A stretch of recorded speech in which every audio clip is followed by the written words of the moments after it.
The first patches of the year have been deployed to bring performance improvements and bug fixes, and wait a second, let's roll that back. The latest patch got redeployed to bring some fixes and server optimizations. That's right, survivors, it's been a bit of a back and forth kind of year so far, and we're only 6 days into it, but happy new year to you all. Many of you will know the havoc caused by recent duping activity on official servers. At least I say recent, it's actually been going on for a while. Whether or not you play on official servers or you saw the fallout from it on social media, you'll be aware that the official network got a rollback of 8 hours, which turned out to be more like 15 due to the underperforming server stability. Well, now we've had patch rollbacks. You may have noticed there was no community crunch this week. I think a lot of people were hoping to see news of server transfers and a soft tame limit in the crunch, but sadly not. So today we take a look at what's been going on and what's happening in the next few weeks, along with what updates Dolly's been giving over on the ARK Discord. As always, survivors, don't forget to subscribe to keep up with all of the latest ARK news. So a patch went out overnight. You may not have even seen it or been aware of it, but this was for servers and for PC clients only, as console client patches need to go through certification. But this patch got very quickly rolled back after it got deployed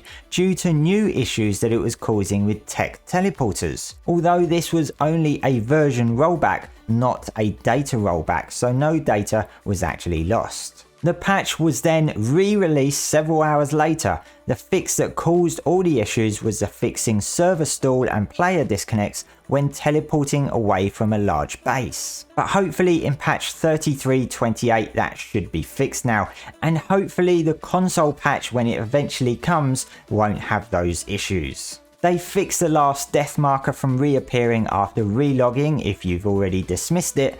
The car's bite hitbox should now work consistently, fixing of floating structures remaining when a tree platform is demolished, and some server performance optimizations, along with a couple of client fixes. Wildcard did say that the community crunch was on pause this week, and I'm guessing it should be resuming next week, and that after the recent patch they've got more significant updates to follow in the coming week, so expect more patches over the next few days. What updates those will be isn't quite clear yet, but hopefully there'll be more optimization improvements. But we are expecting server transfers to come this month. We are still waiting on an actual date for that. But Dolly did say over on the ARK Discord that they'll share news soon, and that it's definitely still planned for January. Some people were hoping it comes at the end of the Winter Wonderland event. However, that's definitely not going to be happening. And speaking of the winter event, it should be ending on Sunday the 7th of January.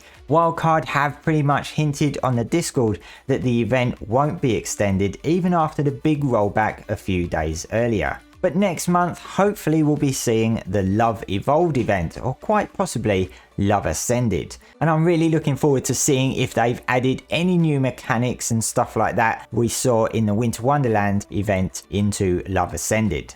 Dolly did respond to a question regarding the issues with the bosses, particularly the dragon boss being invisible, where she said the programmers are currently working on it and that she'll follow up with them on Monday to see where it's at. That doesn't necessarily mean we will hear anything from Wildcard about it on Monday, but she will be chasing it up with them. We are also still waiting for the soft tame limits to be introduced. This is where players will continue to be able to tame and breed on tame capped servers that have reached 5,000 tames. The creatures above 5,000 will be marked for destruction with a 7 real world day timer in which you will need to cryo them to save them. This was also based on how performance goes since the introduction of cryopods. But in all honesty, I don't see cryopods having improved performance that much, so I highly expect soft tame limits to still come sometime this month. So definitely keep an eye out for further updates coming this week, and let's hope there's more performance updates still to come. That's all the news for today, survivors. Thanks for watching, and don't forget to subscribe to keep up with all the latest ARK news.